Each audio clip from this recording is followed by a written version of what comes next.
Hi, welcome to another devlog for AAA Simulator, the tycoon roguelike where only profits matter. Speaking of profits, I've reached 100 subscribers, so I'm rich now, baby! Seriously though, 100 subscribers is simultaneously not very many, and yet it needs to be recognized as solid progress. It also happens to coincide with my 100-day streak on Duolingo, which is a meaningless coincidence, but I'll take it. I have some thoughts on this progress, which I think will be useful to some people, whether it be indie developers like myself or other beginning YouTubers in general. I started this channel to document the entire process of producing an indie game, and that goes beyond design, code, and art. It includes a marketing plan that I'm using, and that marketing plan involves this YouTube channel, so I want to take a chance to tell you how it's going. 100 subscribers isn't a lot, but that's also 100 people who have signed up to listen to me at least one more time. That's kind of amazing, and to think that hundreds of people watch each one of my videos is kind of amazing too. After all, that one guy who owns Patreon said you only need 1,000 fans to sustain a career, right? But he does have a financial interest in saying that. And there's also a more realistic calculation that goes into this. Steam is my actual marketing strategy, not YouTube. Steam's where most people discover games and buy them after all. But in order to be discoverable on Steam, you need to have wish lists. An estimated 1,000 in a single day to get the algorithm to notice you, or 7 to 10,000 wish lists total to get the ball rolling. But those initial wish lists come from outside, from social media, which is YouTube in my case. In that aspect, my YouTube channel isn't moving the needle. Yet.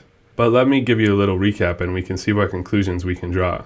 I started this channel around September, and there was a month around November that I had to take off, but I've been posting every week or two besides that. I know a lot of people make goals to post every single week or even every day, but I don't think that's sustainable while I'm also developing an indie game, which is the main project here.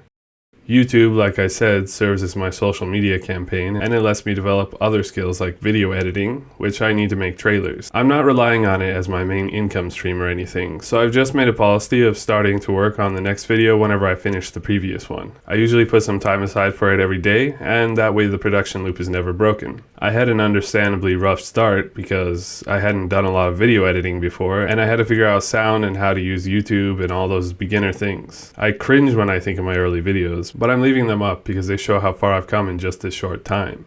So that's been my method, chipping away at it and learning by diving in and just doing the thing. And I've had gradual, steady growth ever since. By all counts, the people who break out and get thousands of subscribers and get monetized in just a couple months are actually outliers. For most people, slow and steady growth is a respectable result. Or so we tell ourselves. But I have come to somewhat of a crossroads. I've gone through the experimental phase of posting different videos to see what works for me and for the marketing of the game, and I have to start honing down a direction. If we go by the numbers, people seem to like devlogs that show off visually interesting things.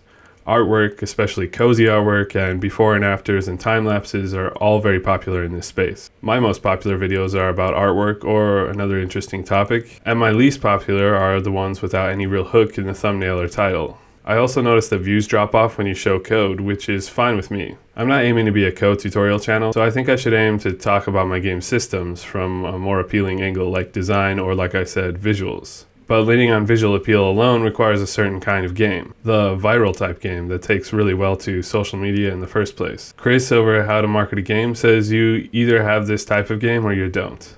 And that rings true to me from what I've seen in my years as a developer.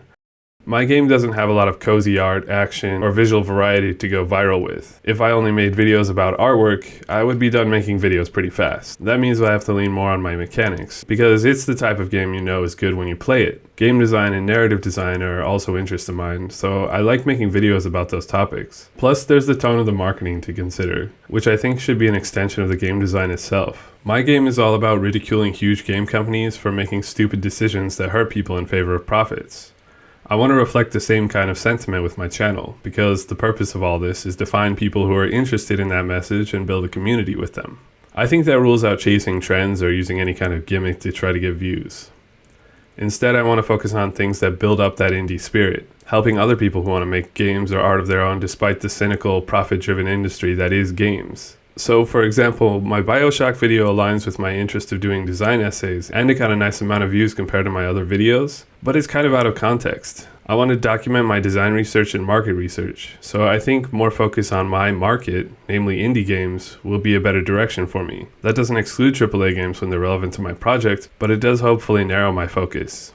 But there's one last pitfall I want to avoid. I've seen other creators growing in this space by punching down at other small creators, And that's a time-tested engagement strategy, but it's not the kind of audience I want. I want to make it a policy of punching up, not down. So I recently recorded myself doing some market research, which was a demo for an indie game called Solitaire, and I'm going to do a little essay on it with more to come. I'll also post the footage for anyone to use or look at. My goal is to show you the more interesting aspects of my journey while making AAA Simulator, and at the same time contribute to the indie scene that I want to see. In the process, I'll get to know what my peers are doing, help them out, and hopefully meet more viewers who are into indie games like mine all at the same time. Hopefully that'll mean more focused hooks, titles, thumbnails, and videos. I'll keep you updated on how this strategy goes. Of course, I'll also be doing the usual devlogs on my design, code, art, and business process. So if all that sounds good to you, stay tuned. And of course, wishlist AAA Simulator.